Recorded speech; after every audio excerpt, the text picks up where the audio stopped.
Ladies and gentlemen, good day and welcome to the Coal India Limited Q4 FY21 results conference call hosted by ICICI Securities Limited. As a reminder, all participant lines will be in the listen-only mode and there will be an opportunity for you to ask questions after the presentation concludes. Should you need assistance during the conference call, please signal an operator by pressing star then 0 on your touchtone phone. Please note that this conference is being recorded. I now hand the conference over to Mr. Sameer Goyal from ICICI Securities Limited. Thank you and over to you, sir. Yeah, good evening all. Thank you for joining this important call. We are very pleased and honored to host Mr. Pramod Agrawal, the Chairman and Managing Director of Coal India Limited, for an investor call post the Q4 FY21 results and also to discuss his views on the recovery of coal demand in India. Along with him, we have Mr. Sanjeev Soni, Director Finance, Mr. S.N. Tiwari, Director Marketing, Mr. Vishwanathan, the Company Secretary, and other head of departments as well. On behalf of ICICI Securities, I thank you all for joining this call. Over to you, sir, for initial remarks and then we can have a Q&A. Thank you, sir. Good evening, friends. It's really a pleasure to interact with you after declaring the fourth year 2021 results. This was a tough year. Tough because we are operating in an open area which gets infected by this disease very easily, and this reduced the demand in the market. This affected our manpower very severely, and to move about was difficult, but then we could continue our production, we could continue the dispatches.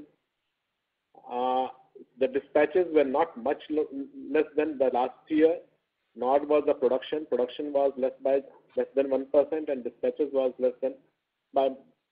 slightly more than 1%. Actually, in month of March, suddenly the demand reduced and whatever we was expecting that the dispatches will improve in January, February, March, it did not occur. All the power plants were running very high in the stock, so they started reducing the stock. So that affected our dispatches. However, with New Year, new hopes have risen. In April, May, June, the dispatches have been very good. Our production also have been quite good. All these details have been posted in our website. So I would rather stop here and take the questions rather than getting into the details. If you need some details, perhaps I can address that during my in any of the answers. So Sameer, can we take the questions? Thank you Sure. very much. Sure, Malika. We can open for the Q&A. Thank you very much. We will now begin the question and answer session.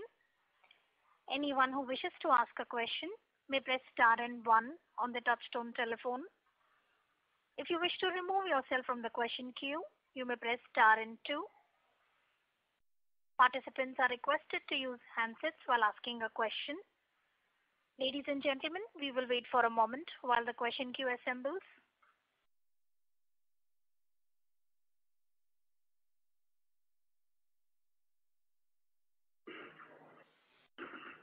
The first question is from the line of Amit Dixit from Edelweiss. Please go ahead.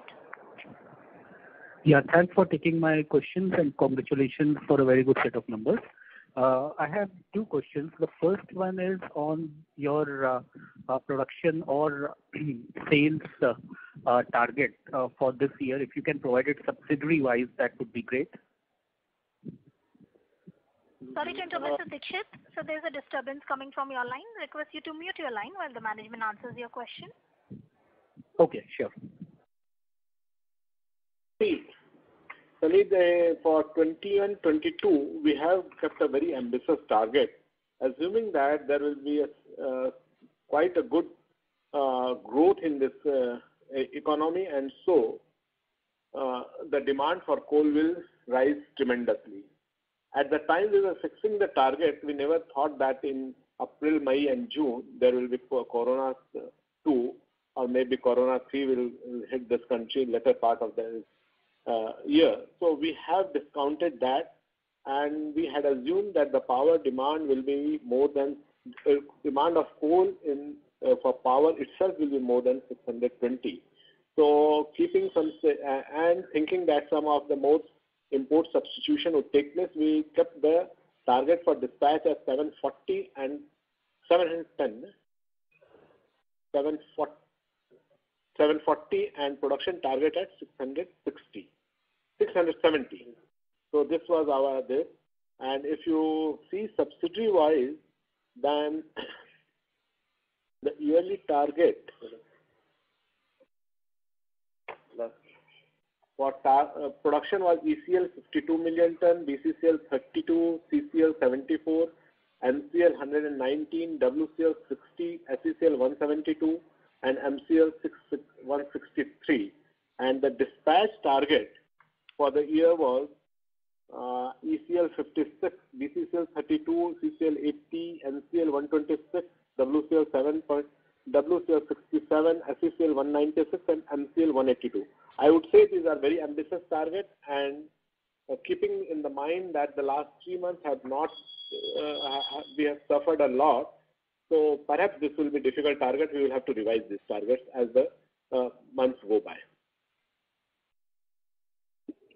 No problem. So the second question is on receivable. While receivable has declined compared to maybe Jan, February levels, still it remains pretty high.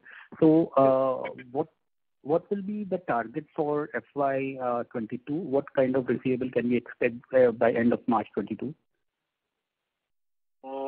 Target for, I would mention the target for dispatch will be 740. Our receivables have reduced to 17,000.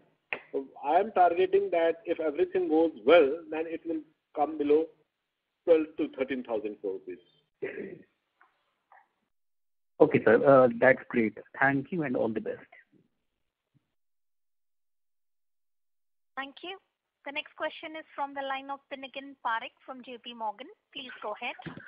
Yeah, thank you very much, sir. So my first question is on the wage cost for this quarter.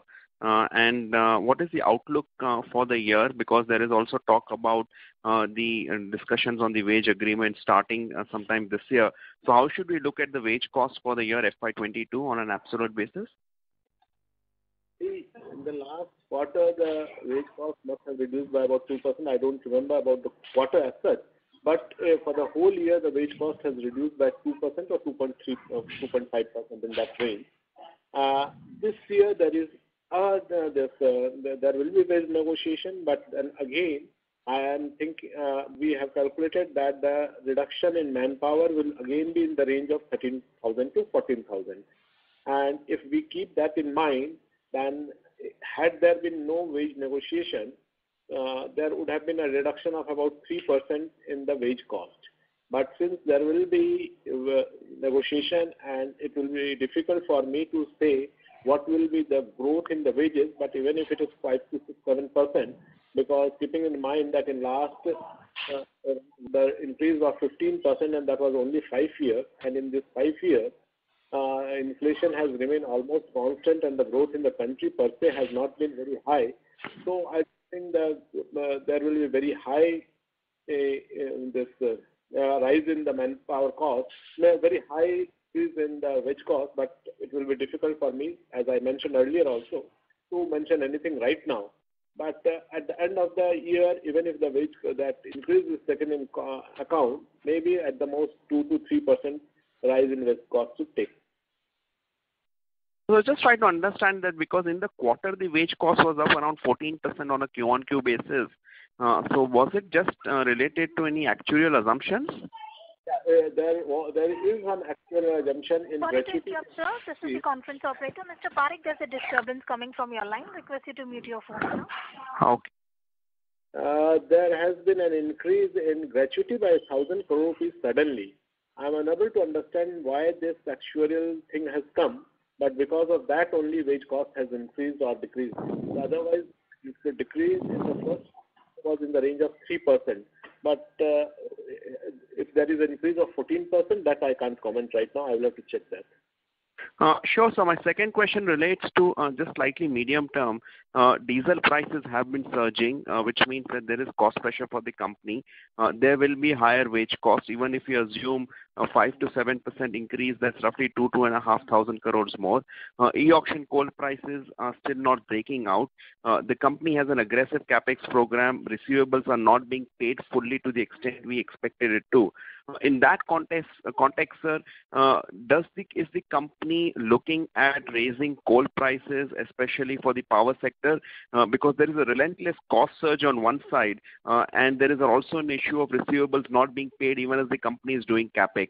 So how can the company look to increase profitability from here?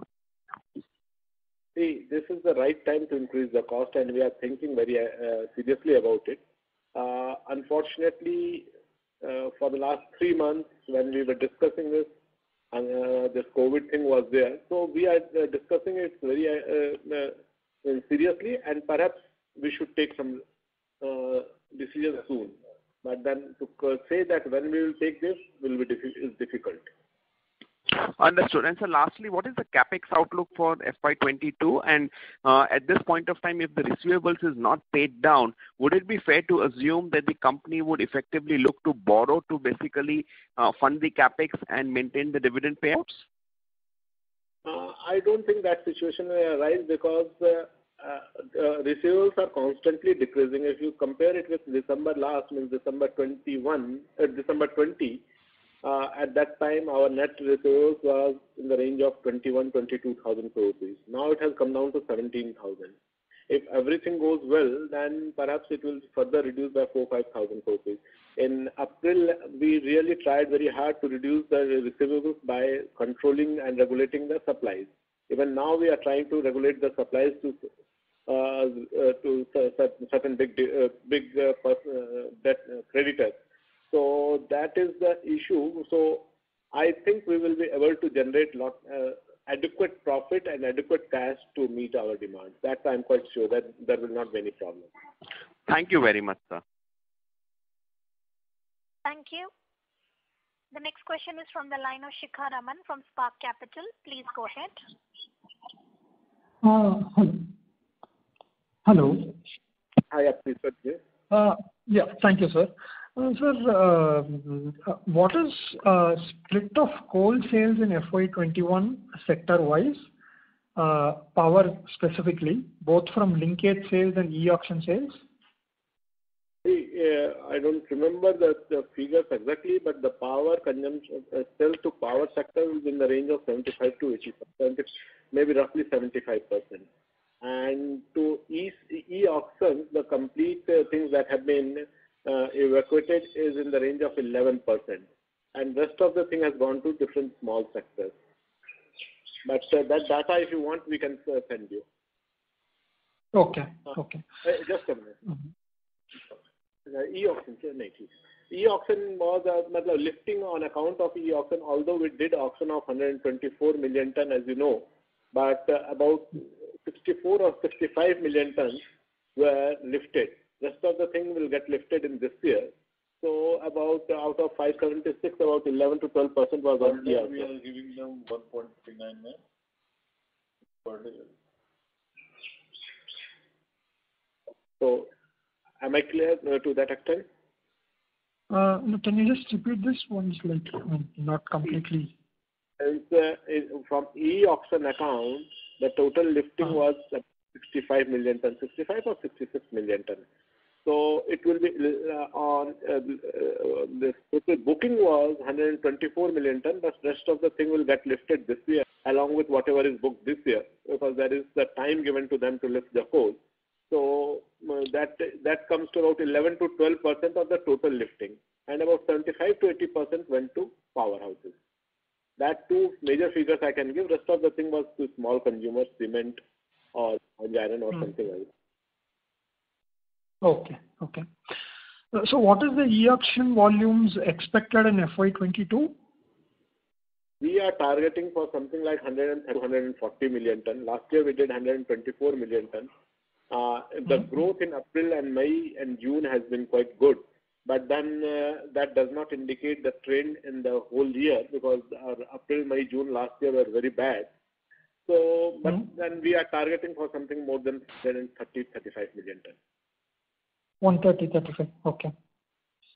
What is the average premiums of e-auction sales at present, and what is the likely thing for the entire FY22? What will be likely thing, it will be very difficult, but then at present we are getting 16 to 17% premium, and if our supplies remain good, then the premium will be about 20 to 25%, but it will be very difficult for me to predict anything. Okay. It depends on supply. It depends. Okay. If my supply increases, then the premium reduces. And how the demand pans out in the coming months, one doesn't know. Because I was expecting that in June there will be huge demand, but unfortunately because of the rain, not unfortunately, but because of rain and because of COVID lockdowns, etc., the demand was not as high as I was expecting. Okay. So on the wage hike part that you told earlier, what is when is the wage hike due and expected?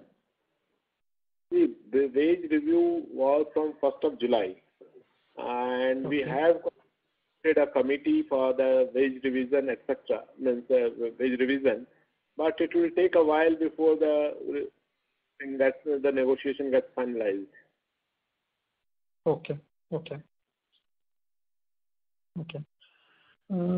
And just what was the total overburden removal in tons for FY21, and how did it compare with FY20, and what is it expected in FY22? The total OB removal, we count it in terms of million cubic meter. So the growth was 16.7. The last year it was about 1300. 1347 in FY20. 1347 in 2021, and it was 1154 in FY20. Come again, sorry. Okay, 1347 million cubic meter in FY21 and 1150 in FY20. So the growth has been about 17%.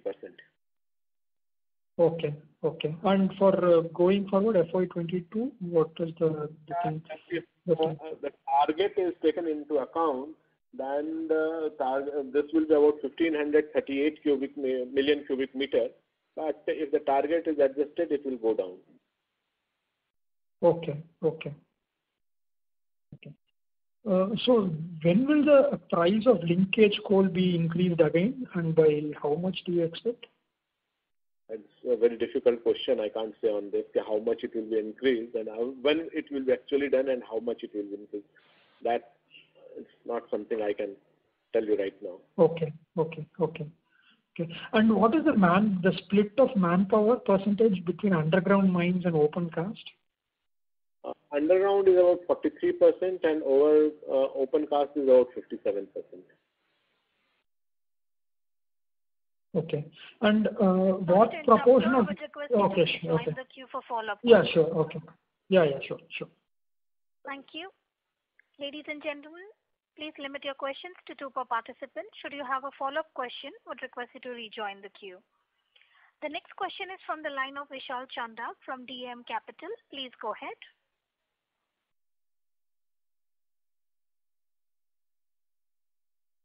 Mr. Vishal Chandak, your line is unmuted. Please go ahead with your question.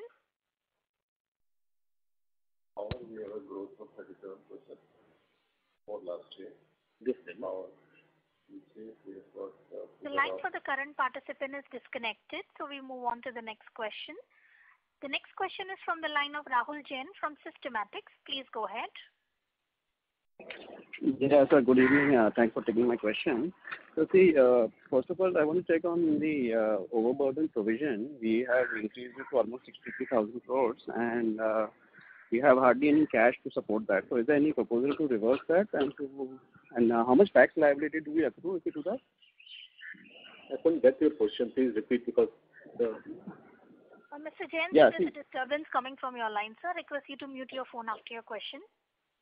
Please repeat your my question is that we have this OBR provision of 63,000 crores, and we have hardly any cash to support that provision. So do we anticipate sort of a reversal of that, and what is the tax liability will be accrued if we do that? And secondly, sir, the MMDR Act amendment, what is the increase in cost do we see on account of premium? For example, for iron ore, the premium is 150% of royalty. Is there a similar proposal on coal? Yeah, just want these two questions. Thanks. Okay, I will take the second question first, because we have not acquired the land or lease under MMDR Act. We acquire the land under CBA, and so whatever land we get gets vested in Coal India, and because of that there is no lease, and the royalties linked to the price of the coal, that is about 14%, and there is no talk or any issue on increasing this royalty or anything. So that is something different from how we deal with the iron ore. Now coming to your first question, there is about 48,000 the provision for overburden. I hope that over the years, maybe next, not right now, but when the production, our mines will start getting depleted, then only this issue will come. We already have more than 25,000 in the kitty, which is equivalent to cash. And over the years, this will again build up. So I don't think there will be much of problem on this. Right. And sir, also on our capex budget, so what sort of number we have planned for this year, and how much money are we going to allocate for our diversification projects which we have envisaged, whatever the smelter and solar chips and things like that? See, solar chip, etc., I don't envisage any expenditure this year on our total expenditure on those all projects will be very less because we are looking for PPA partners. We will not be owning these companies completely. So only expenditure we will incur will be in constructing this solar power stations, of which we have got 100 megawatts allocated in Gujarat. So in that, on solar power, etc., maybe there will be capital expenditure if we take 70-30 ratio of that equity. So even if we get another 100 megawatts somewhere, 200 or 300 megawatts, we get execute this year. So that will be something in the range of 1,500 crores, so about 500 crores rupees. Mostly my expenditure of 1,700 crores will be in 3-4 things. One is acquiring land. Secondly, R&R thing. Third thing is first mile connectivity projects, CHPs and bunkers, etc., which we have taken so that we can evacuate coal easily. And the fourth thing will be railway lines and sidings, etc. So mainly our expenditure will be related to coal projects only, where we are planning to create capacity to evacuate more coal in an environmental friendly manner. So will we exceed last year's number of 10,500 crores or something in that range? No, I told you this last year our expenditure was 13,000 crores. This year we are planning to, we are targeted for 17,000 crores. So because all these FMC first mile connectivity projects that we had planned last year, 35 projects, all were tendered out. Two, they could not sign the agreement because they could not submit their BG, so we had to do the retender. And all these projects, if COVID situation do not aggravate, then they will be in full swing. So there will be expenditure in these projects. Okay, that was very helpful. Thank you so much. Thank you. The next question is from the line of Amit Kumar from State Bank of India. Please go ahead. Yeah. Good evening, Agarwal sir. Good evening. Yeah. Sir, can you please tell us what will be the working capital requirement for FY22, if possible subsidiary-wise? We want to ascertain finance cost for FY22. See, we have got loan of about 1,000 or 1,500 crores in BCCL. Most of the subsidiaries have got adequate cash to meet all the requirements. So I don't think and BCCL also is now in repaying mode. Another 4-5 months, perhaps, if everything goes well, then they will repay the loan. So I don't think there is any requirement of working capital or to raise loan on this account. Okay. In FY22, there will be no working capital requirement, incremental working capital requirement. Not incremental, there will be hardly any loan. We will not be taking any loan on this account. Oh, okay. One more question, sir. Actually, two more questions. Sir, you have informed that 75% of coal supplies is towards power plants. Does ESG concern of power plants may impact coal demand in ensuing years? Any assessment on it? I won't say that we have done any much of assessment. We have got some studies done, but the fact remains that as power will remain a dominant energy supplier. Coal will remain as a dominant energy supplier in coming decade or so. Maybe the role of the coal in terms of percentage will reduce, but in overall terms, means in wattage terms, energy terms, it will increase. So I don't foresee much of problem in this. But then, as is happening all over the world, that renewables are snatching some space from conventional power, that will happen in the country as well. Okay, sir. One more question, sir. Sir, we have seen of late that private players are being encouraged in coal mining to improve output. Can it impact CIL in a negative fashion or something? The thing is, whatever mines have been up until now for private sector for this commercial mining, yes, sir. That at the most they can produce 50 million tons. And secondly, those mines have got adverse stripping ratio, etc. Thirdly, they will take another 3 to 4 years to start production. By that time, Coal India is likely to become more sleek and more efficient. So I don't think it is going to affect us much. It cannot, rather it will affect us positively, in a positive manner, because of the two things. First thing, we will try to become much more efficient because there will be some element of competition in the market. And second thing, perhaps the price will become more free, and Coal India will get some advantage out of that. Okay. Okay. Thank you, Mr. Agarwal. Thank you.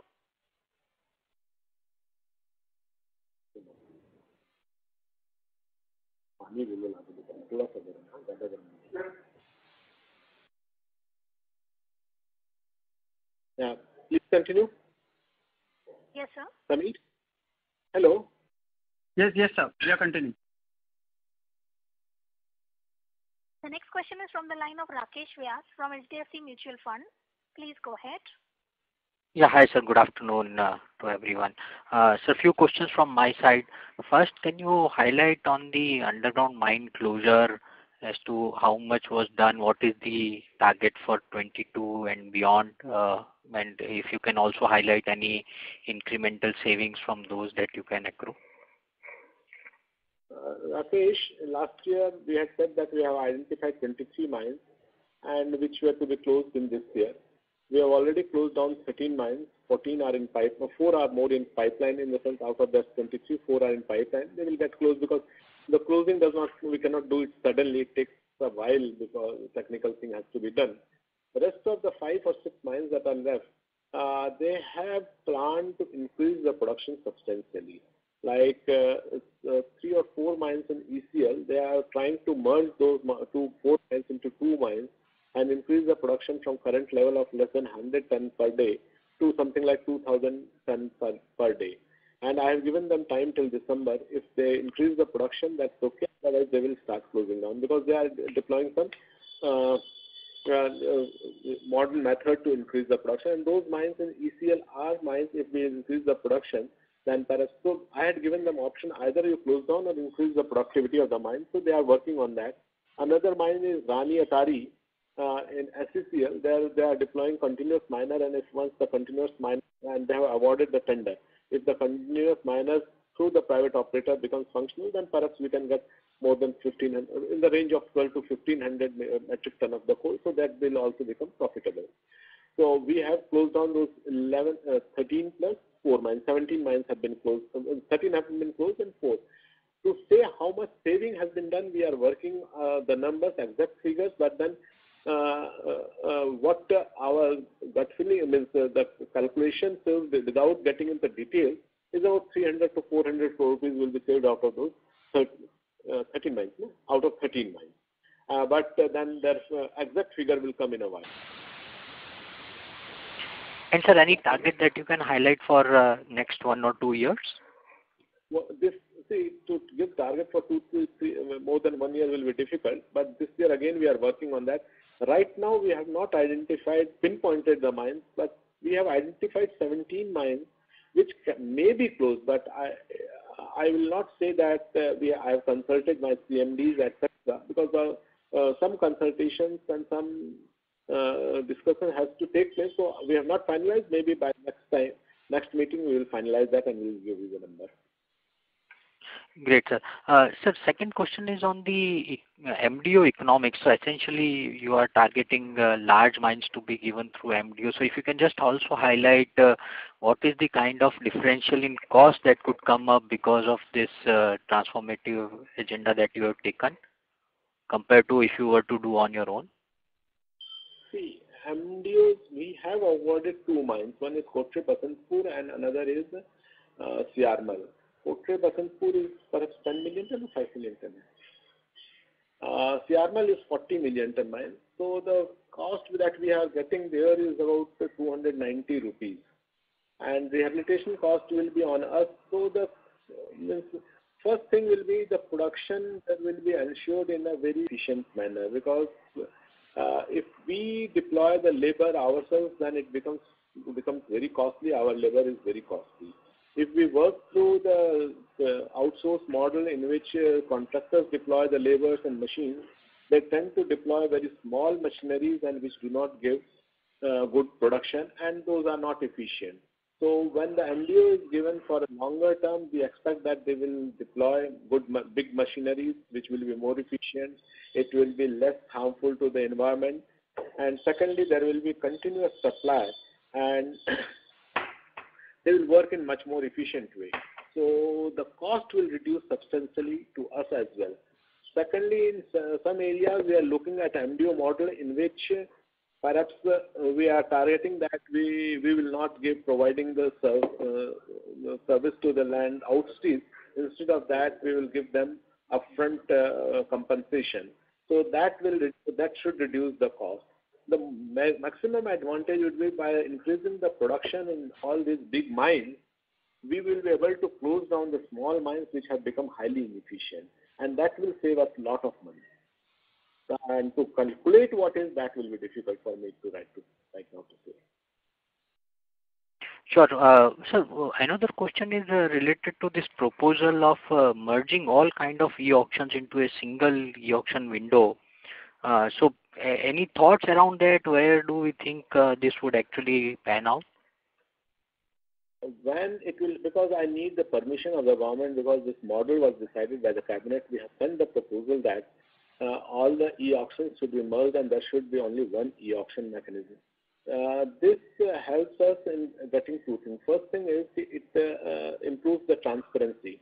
Today, it is at the discretion of the officers that this mine is allotted for a particular purpose, that second mine is allotted for a different purpose, and they reduce the quantity for one purpose, they reduce the quantity for another purpose. All this leads to a lot of opaque type of functioning. So that opacity will completely go and transparency will come. And then when there is some lack of transparency, so there are accusations, etc. So that will also be over. So that is from administrative or governance point of view, that is one of the most important things. Secondly, if a consolidated amount quantity is offered for every purpose by mixing all the modes, then we think that the premium will be much higher than what we are getting. So that will help us. But if you say how much premium will increase, it is very difficult to predict right now. But it will definitely improve the efficiency of auction process, and it will improve the transparency of the auction process. Got it, sir. One last very quick point. Although your targets initially seems very, very ambitious, but the current run rate does suggest close to 660 million ton of offtake run rate. So is it something that is easily achievable in your view, or you think that more than 10-12% growth is difficult in current environment? See, if you talk about dispatch, perhaps 660 seems quite reasonable this year, or maybe it's more than 660. But it will depend how the situation in the country is there, because nobody knows when the third wave will hit. If it does not hit, then till March we will be 650. But if it hits in December or something, then everything goes topsy-turvy. Because last year also I was thinking there will be substantial increase, and we planned for that. We tried everything, but everything was brought to zero because of this thing. So if everything goes well, then 660 seems quite achievable. Till now, in January, April, May, June, we have got advantage of about 15 dispatch increase of about 36 million ton. And if we continue with this, even if we take into account that the same growth will not be there in the coming months, but if we assume that at least a slight increase in the coming 2-3 months will be there, so we'll start the third quarter with advantage of about 45-50 million ton. So achieving a 60 million growth 60 to 70 million growth should not be difficult. But then. Got it, sir. Got it. Thank you so much. I'll get back in queue, sir. Thank you. The next question is from the line of Vineet Mallu from Birla Sun Life Insurance. Please go ahead. Yeah, thank you. It's Birla Sun Life Mutual Fund. Good evening, sir. Sir, just wanted to know, one, we made an investment of roughly 3,500 crores. So what is this regarding? That is question number one. 35 crore in what? 3,500 crores appears as an investment under current assets. That is, because in mutual fund, they have invested in some debt mutual fund. This time, one of the subsidiaries has invested. So that is the debt mutual fund, nothing, means not in anything else. Okay. Sir, I thought you mentioned your capex was 13,000 crores this year. What I can see in cash flow is only 10,800 crores. So I thought you were also counting this investment. Our total, this is about 13,000 crores. We have invested something in HURL and TFL. And whatever loan they take, that do not get reflected in our books. But since that has been raised because of that, so we count that in investment for our own purpose. So that is there. And this rail lines debt gets reflected in ours. So that must be because of that. Some tax adjustments, because 700 to 800 crore rupees is because of GST adjustment also that we have tried to capitalize this year. Okay, understood. And sir, when you say you will invest 17,000 crores in current financial year, out of that, how much again will be by those two entities and how much would be under us, which will get reflected here? Those entities, I think it will be about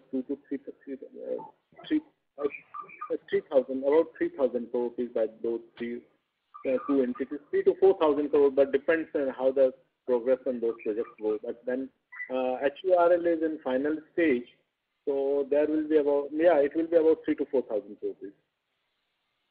Okay, understood.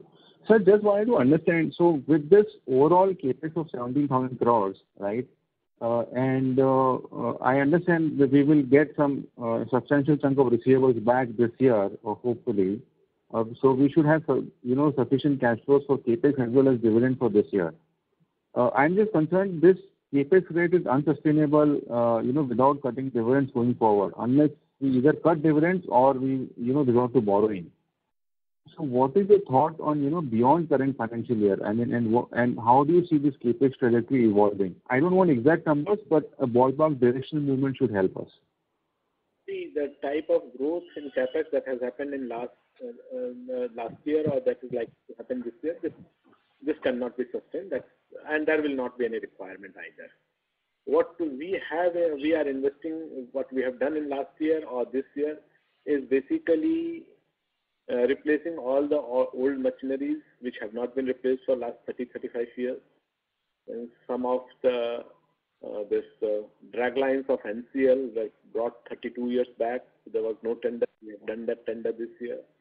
we had not inducted the shovels and the dumpers, which we have finalized this year. So they will come this year and next year. And then this evacuation projects were not taken up seriously that we have done this year, so that in coming years the evacuation can happen. And now it will depend what is the demand that we face this year and what is the likely demand next year. If the demand increases, our capex may increase. If the demand does not increase, then acquiring the land, acquiring the increasing the machineries, or increasing investment on rail lines, etc., will get reduced. So, the second thing that we have done is we have gone for MDO mode. So that type of capex which we do for acquiring machines, etc., or for establishing FMC, now those things will be done by MDO operator, and it will be on that account.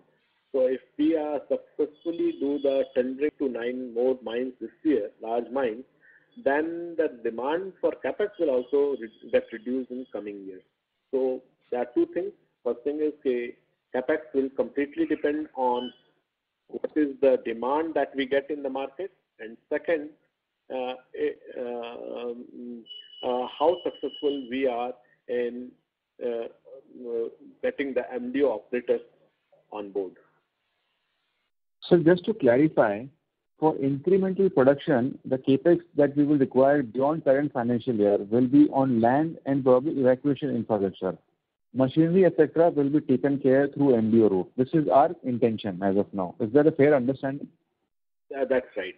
And then acquiring the land will also depend what is the demand. If suppose the demand does not increase that much, then we will not acquire the land. Sure, right. Yeah. Thank you so much for my question. These are my questions. Thank you. Thank you.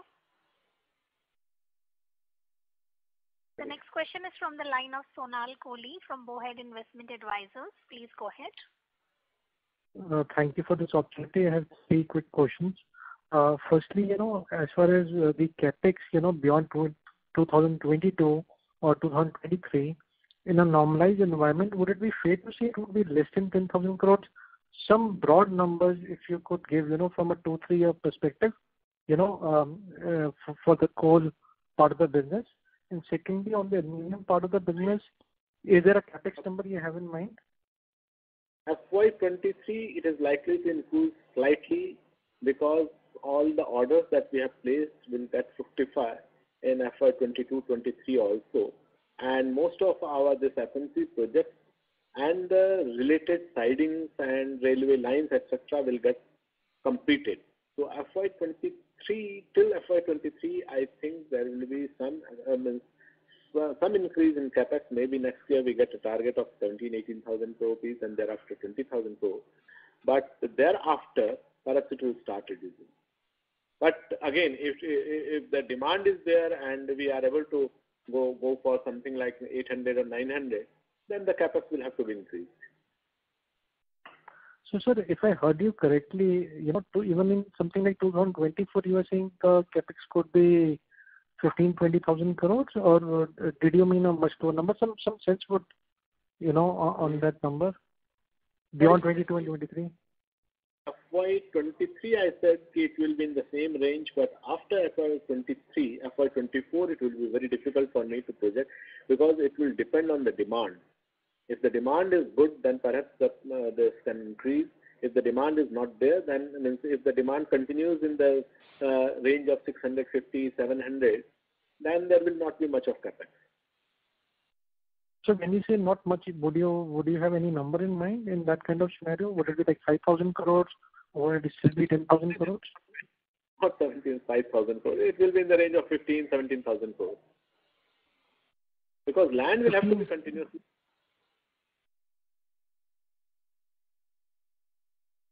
Hello? Land will have to be continuously acquired, and some capex will be required for everything because machinery, etc., have to be continuously replaced. So it will be in the range of 15 to 17,000. Mine development charges, etc., mine development funds, etc., are required. And sir, what would be a dividend policy going forward? We gave 15 rupees dividend this year. Would that be maintained or increased going forward? And, how will you fund it, with this kind of capex? Would you be able to make enough, cash flows? The thing is, the type of money we make if our production increases slightly is very high. Had the dispatch been in range of 600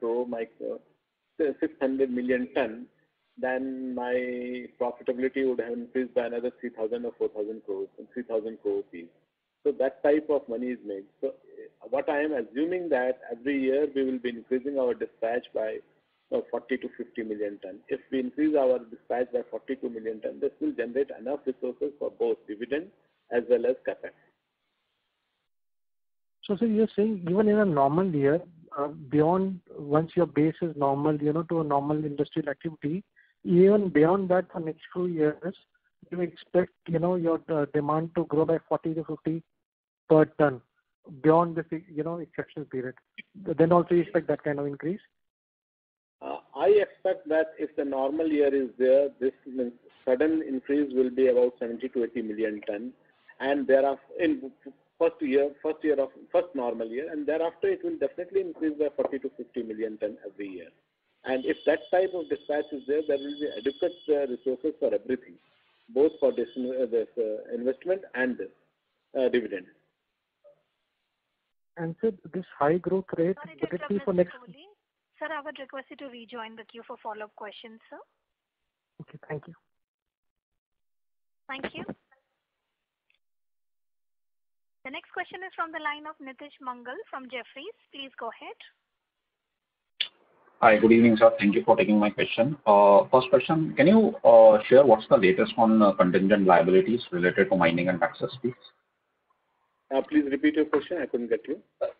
Sir, could you share details on what is the latest on the contingent liabilities related to, there were some mining related and tax related issues? There are three types of mainly contingent liability. One is land related. One is land related that is specific to Jharkhand state, and that too again mainly to CCL area. We have acquired land, and we have acquired land as per the records of the Jharkhand state government, and we have paid their compensation to the landowners. But there is some discrepancy in Jharkhand land record where it is shown as government land also. So those also have raised some claims. Secondly, there is a lot of land in CCL area which we have declared as Coal India's land, but we have not taken possession to that land. For that also they are asking for money. So we are saying that as soon as we get the possession, we will give that payment should be linked to possession. So I don't think there is any problem in regard to this, because this has been discussed many times last year, and a lot of solution has, to some extent the solution has been reached. So this will not create a problem. Second thing is related to violation of environmental violations, because of which in Jharkhand and in Chhattisgarh, some penalty or thing has been imposed by the state governments in the range of 40,000 crore rupees. And that too again, I don't foresee any problem in because that stay has been granted, and that case is not related to coal. That case was under which this has been done was related to iron ore. And as I was mentioning, that the way we acquire the land and the way rest of the mining people acquire the land is completely different. So this has been challenged, and that there is a stay. So I don't foresee any problem on that account again. In income tax, there is some liabilities have been created, which we have disputed in various courts. Against that, some amount has been some money has been deposited, about 12,000 crore, 14,000 crore rupees have been deposited in the to income tax department. And in many of these cases, we have won at the appeal at the first level and second level. So at different levels, those cases are pending. I am even if most of the cases go against us, then also that deposit that we have made, I don't say that most of the cases will go against us, because in certain cases they have disallowed the expenditure on overburden removal completely. not just overburden adjustment, but overburden removal. That expenditure has been completely disallowed. So nobody can excavate coal unless the overburden is removed. So in most of those cases, we have won, and those cases are pending in High Court. So we are likely to win. Then there is a disparity in the decision given in, suppose, NCL and SECL. So all these things are being challenged. So even if we lose all these cases, then it will affect the profitability. But then it will not affect the cash flow, because those 14,000 crore will be adequate to meet all the liabilities. So that liability part is taken care of. Land we are solving. Jharkhand, most of the problems have been solved. And in case of those violation cases or EC cases, again, I'm quite sure that there should not be any liability. But then till the time these things are completely off, we cannot delete this contingent liability. Okay, thank you very much for that elaborate answer. The second question, and just going back to the capex intensity. So if we see the, let's say not 1 year, 2 year, but let's say if we see the incremental volumes over, let's say 2, 3 years, 4 years period, the amount of capex that is going in, and in addition to that, the contractual expenses, so both seem to have risen together very sharply. Why are we seeing such a sharp increase in both the capex intensity and the contractual expenses? In fact, both at the same time. So what's fundamentally changing in the nature of coal production that is resulting in such high intensity of these spends? Coming to capex, I explained to you that we are trying to replace machineries which are old, and we are trying to invest in places where the capex is. If you see traditionally, last year the capex was 6,000 crore. Before that it was 8,000 crore, and 3 to 4 years back it was 10,000, 12,000 crore rupees. So capex has been continuously reducing. So I would say that there has been underinvestment. So capex has to increase right now, because we have to improve our evacuation mechanism. We have to improve our dispatch mechanism. We have to acquire more land. Otherwise, this company cannot grow, nor can we meet the demand of the nation. The second thing that you asked about the contractual expenditure. Contractual expenditure has increased by about 2,000 to 3,000 crore rupees, and that is mainly on account of overburden removal. If you see, last year we have removed more than 17% more overburden, and overall excavation, if you see, we have grown by about 13%. So that type of increase means about 200 cubic meter increase will definitely increase the requirement of contractual requirement. So that I don't see the conditions of mines had started deteriorating. Most of the mines had become vertical. In order to ensure the security and the continuous operation, we have to bring those mines to proper geometry. And if you see again, the removal, overburden removal of 4-5 years, it has remained in the range of 1100 cubic meter, whereas our production has increased from 520, 530 to 600 million ton. So all these things had become unsustainable. Now we have stabilized these things. We have come to the level at which the overburden is slightly more than what it is required to be done.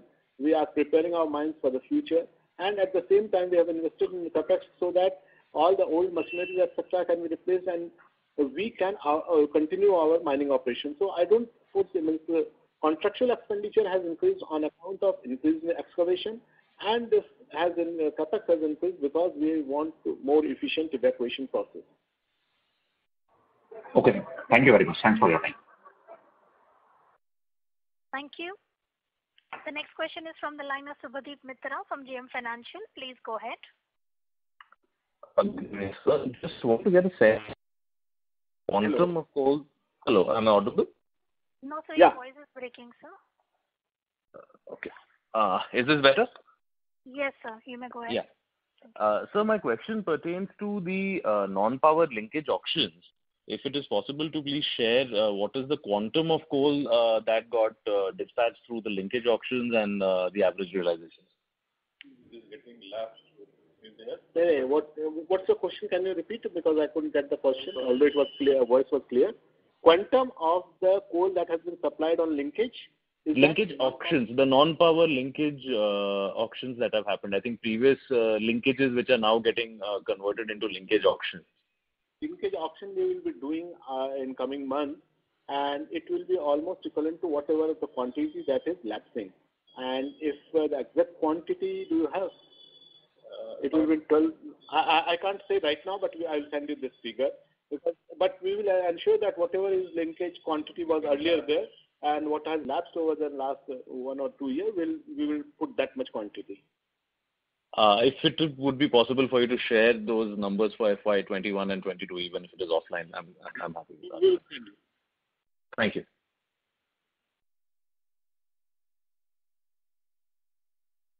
Thank you. The next question is from the line of Ashish Kejriwal from Centrum Broking. Please go ahead. Yeah, hi. Thanks for the opportunity. Sir, 3 questions. One, on this overburden removal only, last year we exposed our minerals in order to get more in future. And what we have seen in the last quarter, that overburden removal ratio, that is stripping ratio, has come down to around 1.9. Overall average was around 2.3. So my question is, going forward, that is in FY22, do we see something like 2 or 2.3 times in stripping ratio? See, in the last quarter, unfortunately, there was shortage of explosives all over the in all my subsidiaries, especially in NCL and WCL. In WCL, it was the shortage of explosive was especially very acute. And if you see the removal of the OBR, then WCL and NCL contribute the maximum removal because the stripping ratio is high. I think that in the coming year we should be in the range of 2.3, 2.25 to 2.3 only. 1.9 is not something which is sustainable. Okay. So secondly, when we are investing around 14,000 crore in the first mile connectivity, and we have already having 3 projects with 30 million ton which has been commissioned. So is it possible to share what kind of savings on a per ton basis we are getting out of it, so that we can have at least, what kind of payback period for this 14,000 crore? We are investing about 3 to 4,000 crore rupees on transportation of the coal from phase 2, siding, phase 2, a loading point. So at least that much of money will get saved. Not that much, but most of that money will get saved once these projects are completed. But so is it possible to share what kind of, on a per ton basis we are saving, or we can save once all these things get commissioned? Per ton basis, about 50 to 60 rupees per ton, but that is completely based on just calculation. I can send you those. I think it should be in the range of 40 to 50 rupees per ton. Okay. Otherwise, whatever projects we have already commissioned, if we can get that share, if we can share that savings also, that will be good. Okay. That 30 million ton. We will send you this number. Okay. So lastly, the kind of capex which we are doing, like for example, this year we have spent around 11,000 crores. So is it possible to bifurcate into different buckets, like how much we have spent roughly on land acquisition or machineries or something else? And similar thing for FY22, what we are planning for? About 3,000 crores should be, means I'm giving completely rough figures. I don't have exact figure right now. But rough figure, 3,000 should be in the land, 3,000 should be in machinery, about 1,000 crores should be for this FMC projects, 7 to 800 crore rupees for FMC projects. And I will send you the details, and then mine development, etc. We must have invested something like 1,500 crore rupees. So all this. So major heads are basically land and machine procurement. Okay. So that's only we are saying that by FY24, if demand does not increase that much, we can save on that land acquisition cost. Otherwise, every other cost will continue going. Even if demand does not increase, If we continue with 700 million type of production after 23-24 also, 700, 750, then also land will have to be acquired. I won't say that land will not have to be acquired, but expenditure on HEMM, expenditure on this first mile connectivity, etc. will get reduced. Okay. And sir, lastly, I know your wage negotiations are still, that will be starting from, but from when we can start making provisions of the same, whether it be second quarter onwards or from first quarter onwards only we will make provisions. And secondly, in case if we have to increase coal prices under SSA, that can be done only after final wage negotiations, or that can be done earlier also depending on demand supply? That is not linked to wage negotiation. We will try to do it because wage negotiation will take quite some time. We will try to decide on this fast. And making provisions on wages? From start making provisions. Okay. Fair enough. Thank you and all the best. Thank you. The next question is from the line of Kamlesh Bagmar from Prabhudas Lilladher. Please go ahead. Yeah, thanks for the opportunity, sir. Sir, one question on the part of auctions. Sir, I'm not going to the, auctions for the power and non-power and all that. But even if we see like a spot auction, so we are getting premiums of hardly around 29 odd %, while the way the global prices are and the petcoke prices are. So, the improvement has not been that significant. And even if we see the amount of quantity which we have auctioned, it has been hardly around 4 to 5 million ton in an environment when the prices are on such a high level. So what's the issue there? Why the customers are not participating in that, even in the special spot auction? So we have, sold hardly around 3 to 4 million ton in last 4 to 5 months. And even if you see the special spot for coal importers, right from October 2020, we have auctioned hardly around, we have been able to allocate around 7 million ton in that. So on that front, I really want to know that what's the issue on the part when the international coal prices are at a high of 10 years and we are not able to sell the volumes in the auction market. And again, we are trying to say that now we will allow the buyers or the participants to sell into the exports market. And on other hand, we are not able to, get self-sufficient on the domestic demand as well. First thing, let's just correct the figures. Last year, maybe I have understood wrong, or last year we did auction of about 124 million tons. It's not 4 to 5 million tons. I don't know where did you get that figure from. No, sir. I am talking about last 3 to 4 months. Last 3 months, we have done something like 20. Booking is 26 million tons. So booking is about 26 million ton in last 2.5 months. So I was referring only to the spot auctions and the special spot e-auctions. I do understand that in the special forward for power, there are constraints and the sector is under the problem. So I do appreciate that there the realizations would be low. But I am referring only to the spot e-auction and the special e-auction and lastly the special spot for coal importers. I don't have right now the figure of a spot auction and e-spot auction. But then one should understand that if last year we did 124 million ton, and that in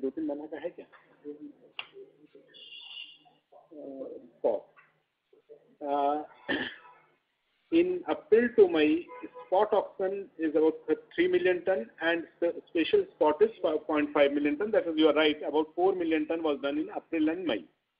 And the premium that we have got on this, spot we have got 32%, special spot we have got 7%. We should not see special spot and spot separately because both of them are almost same except for the fact that in special spot we have got.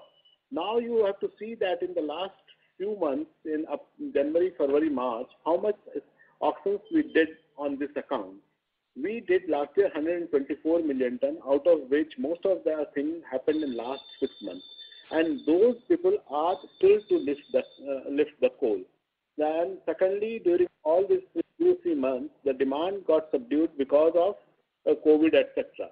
And in such circumstances, to expect that people will, and then again the rainy seasons were ahead. We know that in rainy season the consumption of the coal gets reduced, so people didn't bid for it. We have offered lot quantity. If there is no demand in the market, perhaps we cannot do much about this. Whatever the coal import is taking place, one has to do the analysis why the coal import is taking place. A part of this is maximum part, means out of 200 million ton, if one sees, then 60 million ton is because of the steel industry coking coal, which we cannot replace. 25 to 23 million ton is on account of the power plants located on the ports. So there is hardly much of the coal which needs to be replaced from. We understand that the quality of the coal is not very good in the country, and hence we cannot replace that type of the coal. So we can replace only the coal which is of the same quality as the Indian coal. And in this context, the thermal power coal that was required by the country last year, almost whatever was substitutable, we could substitute. So that, we calculated that about 80 to 90 million ton coal has been substituted. This year again, had there been the normal circumstances, perhaps our output would have been much more. See, the price of the coal means the premium that we get in the coal also indicates the demand. If the demand would have been there, perhaps the premium would have been much higher. And sir, question on this capex on the evacuation.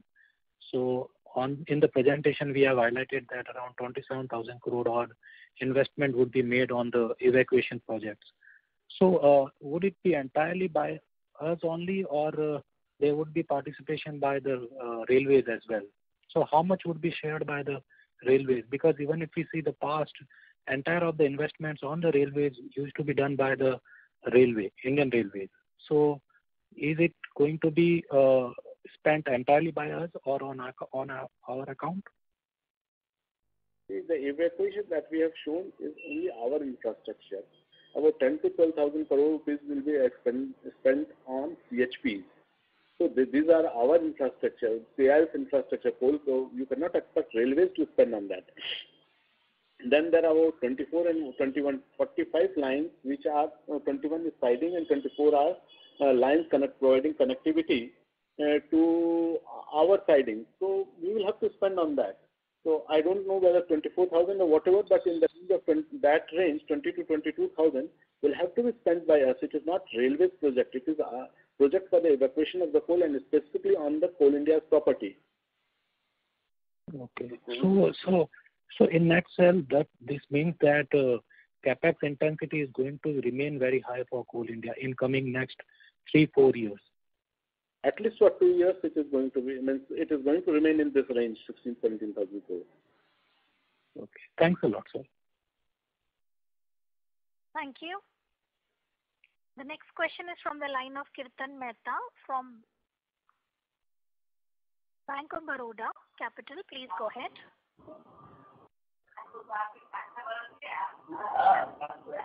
Mr. Kirtan Mehta, your line is unmuted, sir.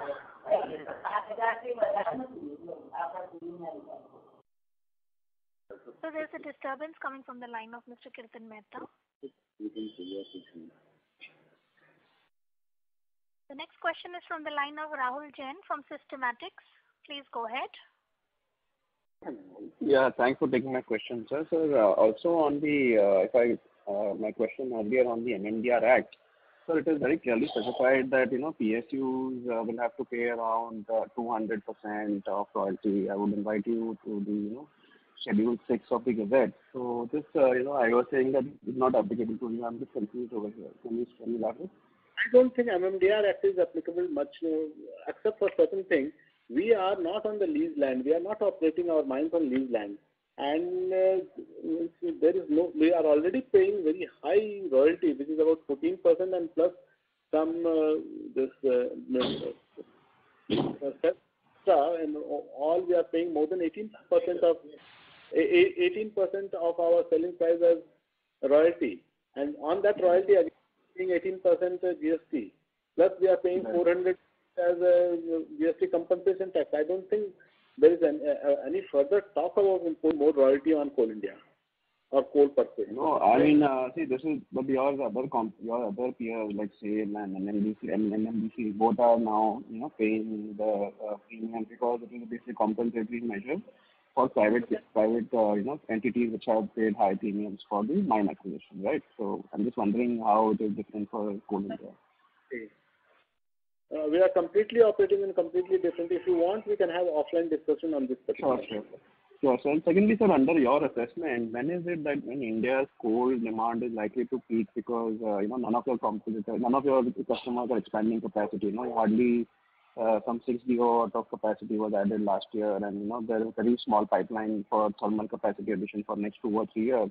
And in that environment, you're doing such high capex. So, what is your blue sky assumption, say 3-5 years down the line of where our coal demand is going to peak? I think it will peak somewhere near 2030, not before that. See, already our plants are operating at very low PLF. Even if that PLF is about less than 60%, even if they increase by 10 to 20%, which is quite a sustainable, then the coal demand will increase tremendously. And that's likely to happen. If the country has to grow, it needs power. And whatever power we are talking about cannot come through solar energy so fast. Right. So we also plan to enter into power generation sometime in future? Not in a big way or anything significantly. We are looking at solar power only, not beyond that.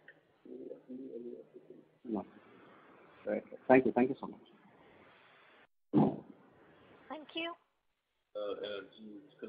The next question is from the line of Vineet Mallu from Birla Sun Life Mutual Fund.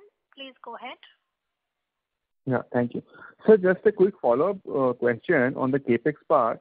You said there's bulk of it on machinery, which is for replacement of existing stock, which is very old and depreciated. So, sir, how long will this portion of the capex will continue? How long will it take for you to modernize your fleet of machinery? We have ordered almost everything that was required. Means not small thing, but almost all the big machineries that were required, almost that have been ordered, like 240. Only thing that is left is 42 cubic meter shovels. Otherwise, the drag lines, 20 cubic meter shovels, dumpers, etc. have been placed. This will come in next 1.5 years or 2 years. Drag line will take a long time because they have got a lead time, quite a long lead time. Perhaps drag lines will come in next 4-5 years. But rest of the machinery will come in 2 years. So thereafter, perhaps this investment should cease. Okay, understood. Yeah. Thank you so much, sir. Thank you. The next question is from the line of Sonal Kohli from Bowhead Investment Advisors. Please go ahead. Thank you for this opportunity again, sir. I have some questions. Firstly, on the ESG side, have you taken any significant initiatives, and is there any possibility of gasification of, the coal plants? How is the technology there? Over the next 5 years, do you see any possibility of that, or what could be the roadblocks, or any technological changes which are happening which could help us on that side within a time frame of 5 years? That's my first question. ESG side, you can see the presentation also. Last year we did about more than 800 hectares of land. We planted more than 20 million trees. This year we have increased our target to 1,300 hectares, and we think there will be substantially more improvement. We are investing in FMC because of ESG also, because it will reduce the environmental load. We have seen that the transportation of the coal cause much more pollution than the production of the coal. We are, instead of using blast explosives for excavating coal, we are going in a big way for surface miners, and all new contracts we are providing that contractors will use surface miners. Then we are using whatever water discharge is taking place from mines. We are using almost everything of that for dump stabilization, etc. So all those things, whatever is possible, we are doing. we are getting our mines graded so that if there is from external agencies, so that if certain improvements can be made, we are working on that. For the first time in Coal India, we have brought out the ESG report prepared by some third-party agency. This year again, we will be preparing that. So all those possible things on ESG we are doing. In COVID situation, we have tried to help the society in the big way. And actually, there is no other corporate entity in the country which would have established hospitals amounting to total beds of about 4,000 beds. So in the area of our operations, perhaps we were the big, after the state government, we were the biggest provider of the healthcare during COVID situation, and we have upgraded our hospitals.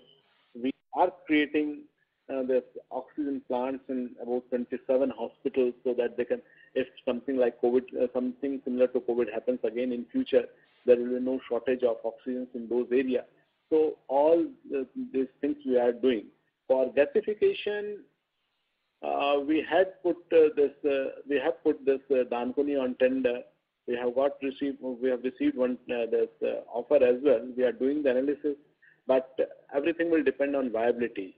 Unless there is a clear-cut viability and there is a commitment from some from agencies to for offtake of the product that we take, it will be difficult for us to proceed in that line.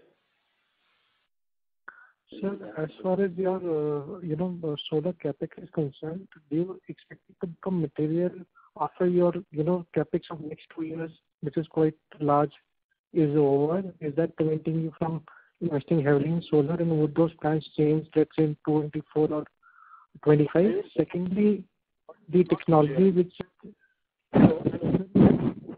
has very high capex over the next 2 years.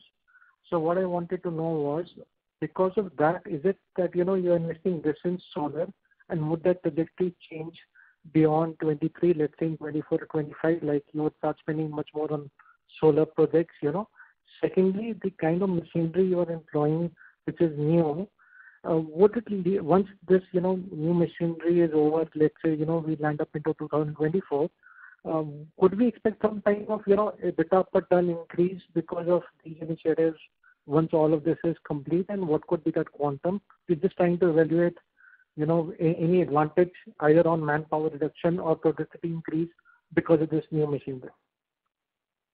See, manpower is decreasing very rapidly. About 15,000 manpower is roughly 13 to 14,000 manpower net reduction is there. We have decided that we will not take up projects in those areas where the manpower engagement is very high. Like in areas where we have to take land outstays in larger number, we have stopped taking those mines, and now we are concentrating on the brownfield expansion. So manpower is going to reduce continuously, and perhaps in coming years the manpower will reduce at a much still rapid rate. So that is one thing. So the cost is going to reduce. The machinery investment will likely to go down. Whatever investment, you are right, whatever investment we are making in solar projects, etc., will likely to give good results. So EBITDA will definitely improve from next year onwards. There is no doubt about that. Since it depends mostly on our the offtake. If there is a normal year and offtake improves, even in this bad year, we had an EBITDA of 25%. Last year it was 28%. So it has reduced only slightly, which is so much of everything. So EBITDA is likely to increase further. If we go to 650 or something like that this year, there will be tremendous increase in profitability and EBITDA. So that is not something which will get affected by whatever investment we are making or whatever machinery investment, etc., we are doing. Those impacts will be very small. My question was actually on the contrary, the opposite of perhaps what may have come out of it. What I was trying to understand, because of the machinery you are spending, have you done any analysis of other things being constant? What would be EBITDA per ton increase because of reduction in employee cost or increase in productivity? Any sort of analysis, like if you make EBITDA per ton, let's say of X, would it be X plus 50, would it be X plus 100, Your voice is not clear. If you send this, somehow I'm not getting this. The moderator for Can the moderator repeat the question, because his voice is getting slightly blurred? Hello? Sir, let me try it again. Can you hear me? Yeah, your voice is coming, but it's not clear. Clarity is not there. Is it better now? No. I will send you an email. No worries. Thank you. Then I'll reply you separately, because those kind of there's nothing. Okay, next. Thank you. The next question is from the line of Vishal Chandak from DAM Capital. Please go ahead. Yeah, thank you very much, sir. The line got disconnected in the previous occasion. So my question was, we had in the past been talking about the vision of achieving 1 billion tons of production by FY25, then we accelerated it to FY24. And now you are talking about, 700 million ton also probably could be a more aggressive target for next year. So when are we, at all, are we planning to hit about 1 billion tons in production and dispatch, or this is something that could be kind of thing of past? See, coal production depends on what is the demand of the economy. We cannot keep on producing the coal and storing that. So the last year we produced about 596 million ton, and still our stock increased to 99 million ton, or it started touching almost 100 million ton, which is the ultimate capacity we can store the coal at our end.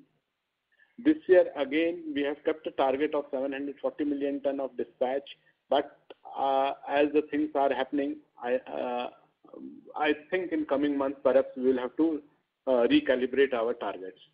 I think that by FY22 the economy will be at the same level as it was at FY20. So these 2 years have been lost. So if we think that the country will develop in the same way as it was expected, then perhaps FY24 will become FY26. So we are keeping those targets that perhaps at a slightly lower level, but to say that someday or other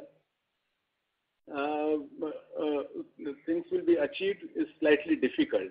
Nobody expected COVID to happen. Nobody expected that almost the second phase will be so severe. Nobody knows that third wave will come or not. So in that circumstances, keeping target constant is not something right to do. No, I completely agree, sir. So my question was largely with respect to where do you see the pockets of revival in coal demand so that we can hit 1 billion ton? So it's always the demand which is the constraint, not the production capacity now. So first thing is the demand of energy is likely to increase if it is a normal year. We are operating our thermal power stations at 60% or something like less than 60% PLF. These are likely to increase if the country has to develop.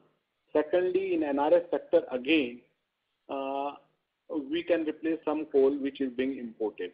Last year was a difficult year, so everything where the productions were etc. low and demand was low. This year again the likely demand scenario is going to be subdued. But in coming years, definitely the NRS will improve. Despite huge pressure on us during April, we kept on supplying coal to NRS sector, and this is for the first time that we did maintain the ratio for NRS with power with increased power demand also. So I think that slowly will win the confidence of NRS sector, and we will be able to meet their demand, and that way I think our coal demand should increase. If the country has to develop, coal is going to remain the main source of energy in coming 10 years. Sir, my second question was with respect to your capex. We have been talking about replacing 3-decade-year-old machinery, and probably by next 3 years time frame we will replace everything which is possible. And as you mentioned, we will spend about roughly close to about 45,000 crores odd in this entire phase over the next 3 years time frame.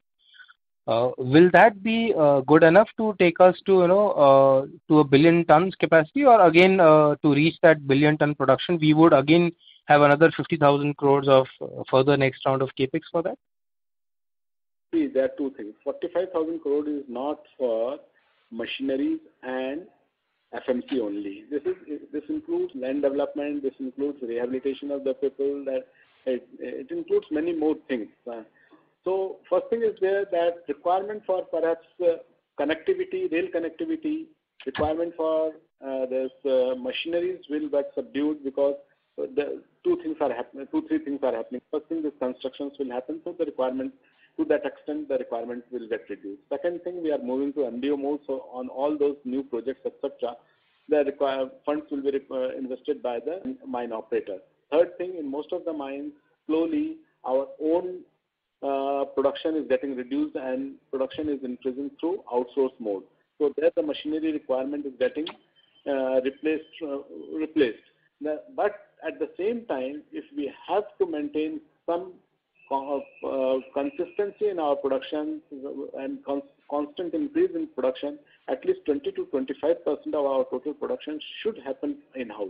Otherwise, because of the failure of the contracts, because of other things, production will not be constant. So to that extent, we are maintaining our in-house capacity, and rest of the thing is getting outsourced. So after this investment, perhaps the investment on these three things will get reduced, but investment on land will be there, and that will be a substantial investment, not in the range of 10,000, 20,000, but 3,000, 4,000, 5,000 crore rupees of land will be required, and along with other things, if we have to increase the production, then some investment will have to be made. Great. So my next question was with respect to your diversification from coal. You mentioned, coal to gas is one project, then fertilizers another, solar power is another. So if you could just give a brief update on where are we on all these projects. See, coal to fertilizer is one project of TFL that was started about 2-3 years back, and the construction got hampered because of COVID. Otherwise, it should have reached to 30% level. This is now in 10 to 15. I don't remember exactly, but it must be in the range of 10 to 15%. But this government has given guaranteed of 12% IRR on this project. So, but our investment is not much because the total project is about 8,000 to 9,000 crore. Our total investment is likely to happen to 800 to 900 crore rupees only. The second project we are talking about is gasification. We are looking for partner, and we are looking for somebody who can offtake over all our products. These things have not materialized, so saying anything beyond this will be difficult. When will it come? What will happen? Unless the viability is there, unless the assured offtake is there, we are not going to invest on this. The third thing is solar power. Solar power, we are targeting for about 2,000 to 3,000 gigawatt investment in the coming years. We have got one project which we have on which we have to work, and we are likely to complete this in this year. And then coming years, we will take some projects, because that will solar power is one area where we think that it will give economic sustainability to the company for coming 2 to 3 decades. So that is one area in which we need to invest.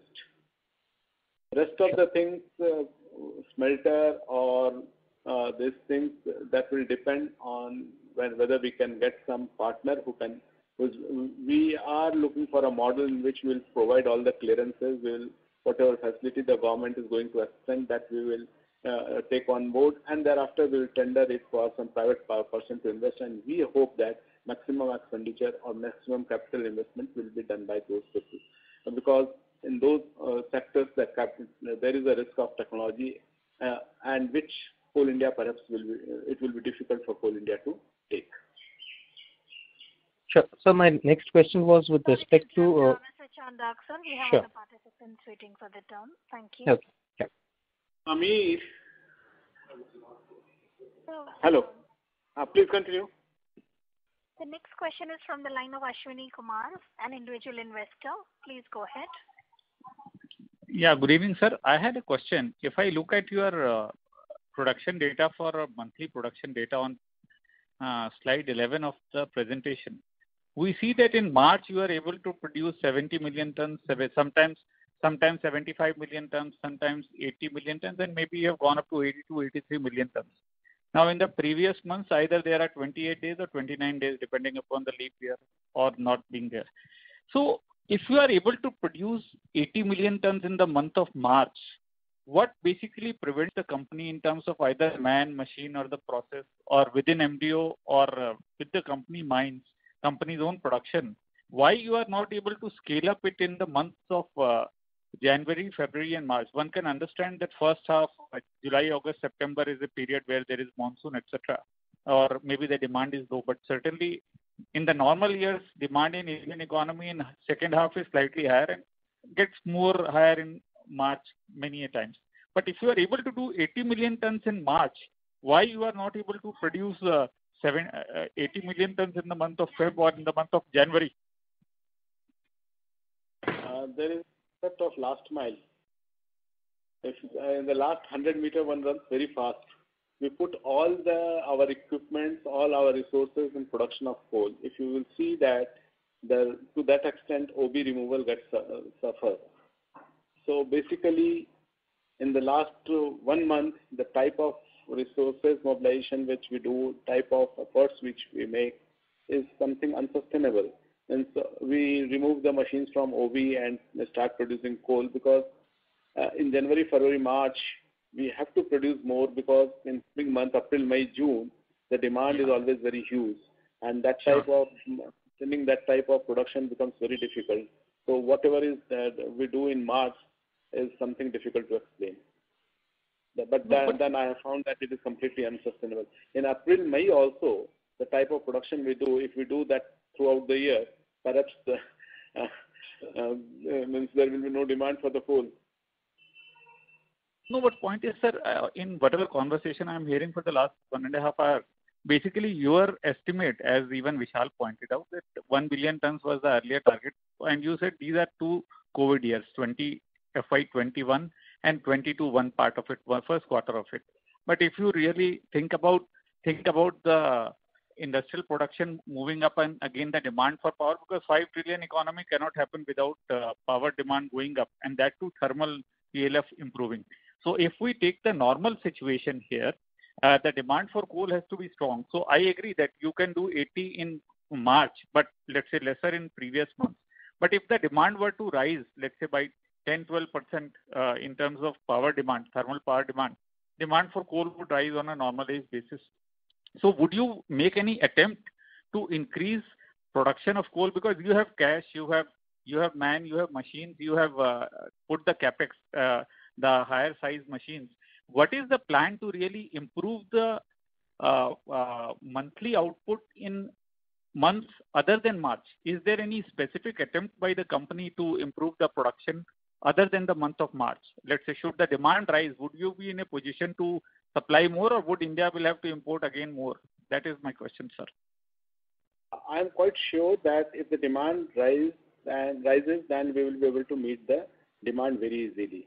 First thing, in this month of February and March, I stopped talking about production to my officers because it was quite evident that we will end up with 100 million ton stock.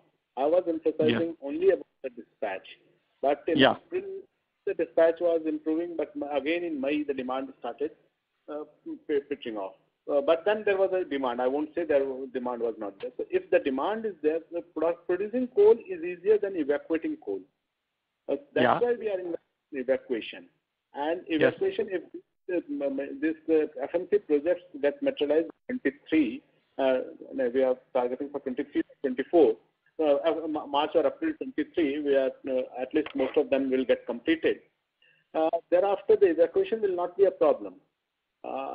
We have started everything. We have started monitoring the contract.